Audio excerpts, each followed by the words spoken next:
Agustus tahun 45, itulah hari kemerdekaan kita. Hai anak-anak kelas 6. Ketemu lagi nih sama Ustazah Riza. Kali ini kita akan belajar mata pelajaran IPS tentang proklamasi. Proklamasi kita ingat tanggal 17 Agustus tahun 45. Ya, oke. Tahu nggak ya naskah proklamasi yang ditandatangani oleh Soekarno-Hatta? Ini dia naskah proklamasi, kata-katanya kalian harus diingat ya. Proklamasi yang ditandatangani pada tanggal 17 Agustus tahun 1945. Nih harus dihafal. Selanjutnya, sebelum proklamasi diumumkan, ada peristiwa-peristiwa yang terjadi saat itu. Dimulai dengan adanya bom Hiroshima.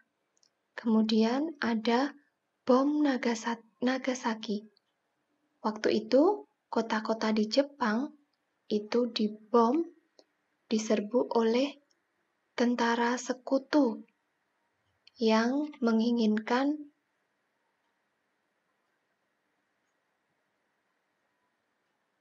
ingin menundukkan negara Jepang untuk bisa mengalahkan negara Jepang. Dan ketika Indonesia mendengar itu, kalau Jepang sudah dikalahkan, maka bangsa Indonesia ingin segera memproklamirkan, ingin segera mengumumkan kalau negara mereka, negara Indonesia, merdeka. Nah, pada tanggal 16 Agustus, tokoh-tokoh negara kita merumuskan teks proklamasi. Kemudian diumumkan pada tanggal 17 Agustus tahun 45. Pada saat proklamasi, ini ada tokoh yang berperan dalam proklamasi. Yang pertama, penyusun naskahnya ada Insinyur Soekarno, Drs. Mohatta, dan Mr. Ahmad Soebardjo yang menyusun naskah proklamasi. Kemudian diketik oleh Sayuti Melik. Penyusunan naskah proklamasi ini di rumah Laksamana Tadasi Maida, Jalan Imam Bonjol, nomor 1. Laksamana Tadasi Maida ini merupakan laksamana dari Jepang, tapi beliau bersedia membantu Indonesia untuk merumuskan naskah proklamasi.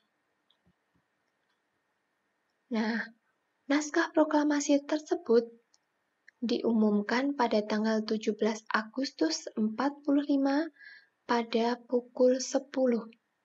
Jadi, kita ketika setiap tanggal 17 jam 10 pasti akan mendengarkan naskah proklamasi yang tadi Ustazah perlihatkan di depan tadi dibacakan pada setiap jam 10 tanggal 17 Agustus. Diumumkannya di depan rumah Insinyur Soekarno, Jalan Pegangsaan Timur, nomor 56. Waktu pertama kali naskah proklamasi itu ditulis tangan oleh perumus proklamasi, kemudian dibuang waktu itu naskah aslinya. Namun oleh BM Diah, naskah asli tersebut diambil. Jadi setelah dibuat tulis tangan, kemudian diketik oleh Sayuti Melik, naskah aslinya dibuang begitu saja.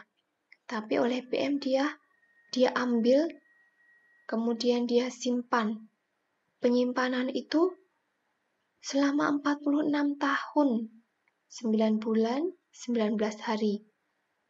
karena tepat pada tanggal 19 Mei 1992, naskah asli yang disimpan oleh BM Diah selama 46 tahun tadi diserahkan ke negara Indonesia, kemudian disimpan di Arsip Nasional. Selanjutnya, ketika pengumuman proklamasi, dibacakannya proklamasi tersebut, terjadi juga pengibaran bendera. Pengibaran bendera itu dilakukan oleh ketiga orang ini, yang pertama Latif Hendradiningrat, Suhut Sastrokusuma, dan SK Trimurti. Benderanya yang digunakan adalah bendera yang dijahit oleh Ibu Fatmawati, istri dari Insinyur Soekarno, pada tahun 1944. Warnanya pasti kalian sudah tahu, warnanya merah dan putih. Merah berarti berani, putih berarti suci. Bendera merah putih tersebut berbahan katun Jepang yang berukuran 276 kali 300 cm. Bendera asli itu dikibarkan pada tahun 1945 untuk pertama kalinya sampai 1968. Kemudian pada tahun 1969 bendera aslinya disimpan, kemudian dibuatkan duplikat bendera merah putih agar bendera asli tersebut bisa terjaga dan tidak rusak. Gitu, tidak rusak lebih parah lagi. Jadi, memakai bendera duplikat pada mulai tahun 1969. Nah, itu tadi perjuangan sebelum terjadinya proklamasi sampai proklamasi terjadi. Nah, untuk mempertahankan proklamasi, maka kita harus selalu menjaga agar proklamasi tersebut tidak sia-sia. Ada makna-makna, ada arti dari proklamasi yang harus kita jaga. Yang pertama, makna proklamasi itu setelah diumumkan proklamasi, maka proklamasi tersebut mempunyai arti yang pertama sebagai puncak perjuangan. Setelah adanya proklamasi, maka perjuangan yang telah lalu sudah berakhir, sudah mengalami puncaknya. Nah, setelah adanya proklamasi yang kedua, kita akan mendapatkan pengakuan dunia luar. Setelah itu, kita bisa menaikkan martabat bangsa dari bangsa yang dijajah menjadi bangsa yang merdeka. Kemudian adanya perjuangan yang baru, yaitu perjuangan dari terlahirnya negara baru, negara yang sudah merdeka. Yang terakhir yaitu proklamasi tersebut sebagai tonggak mulainya sejarah bangsa Indonesia. Nah, ini harus semuanya diingat bahwa proklamasi ini banyak sekali sejarahnya. Nah, setelah proklamasi terjadi, maka ada peristiwa setelah proklamasi. Ternyata bangsa sekutu yang tadi telah mengalahkan Jepang tidak menerima kalau Indonesia itu merdeka. Maka ketika sekutu datang ke Indonesia, mereka ingin merebut kemerdekaan Indonesia. Tapi rakyat Indonesia tidak mau menyerahkan begitu saja. Mereka mengadakan perlawanan-perlawanan. perlawanan yang terjadi yang pertama yaitu ada di Surabaya, pertempuran di Surabaya yang dikenal dengan pertempuran 10 November yang diperingati sebagai Hari Pahlawan.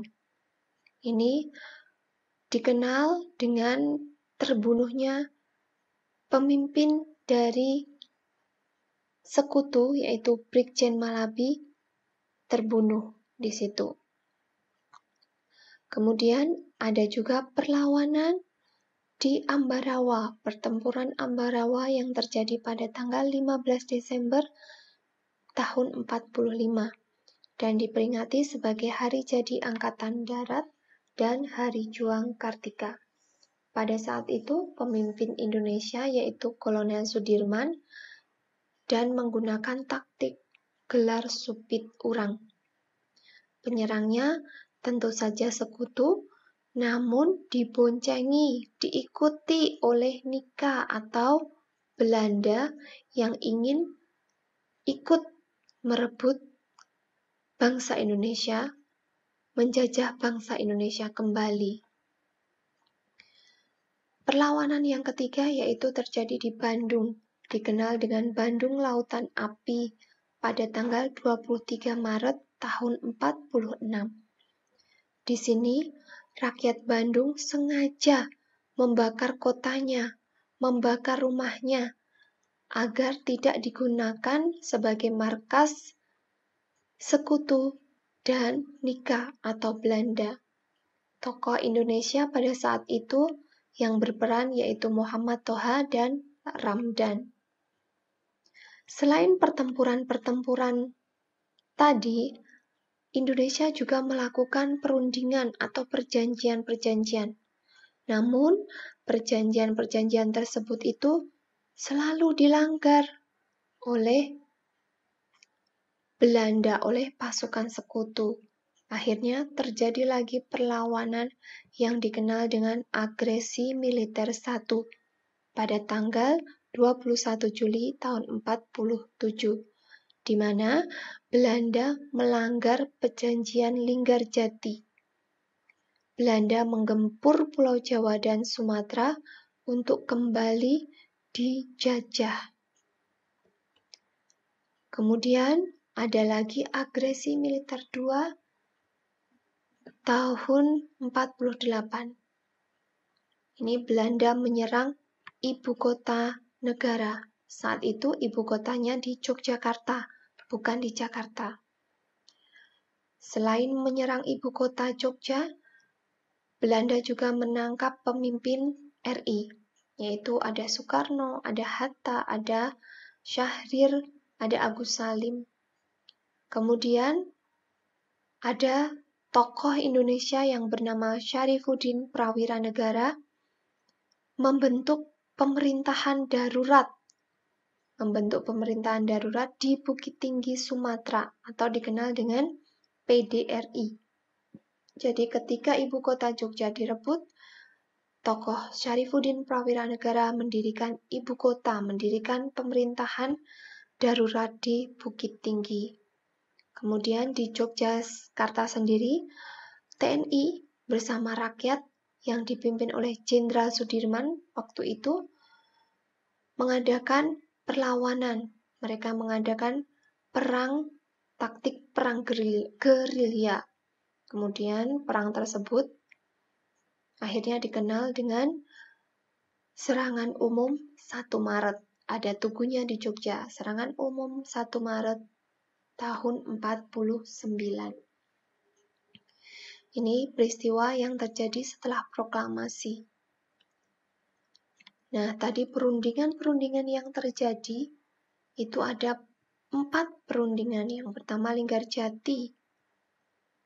Linggarjati ini terjadi pada tanggal 15 November 46 sampai 25 Maret 47 di Linggarjati, Jawa Barat. Ini hasil perjanjiannya. Tapi perjanjian ini dilanggar, kemudian lahirlah perlawanan yang disebut agresi militer 1. Kemudian Perjanjian yang kedua yaitu Perjanjian Renville.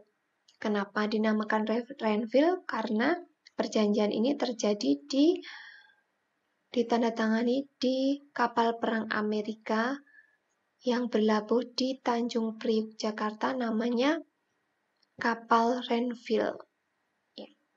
Hasilnya sudah ada di sini. Kemudian dihadiri oleh siapa saja, sudah Ustazah jelaskan juga. Yang ketiga, Romroyen. Ini di Hotel des Indes, Jakarta pada tahun 1949. Isinya sudah ada.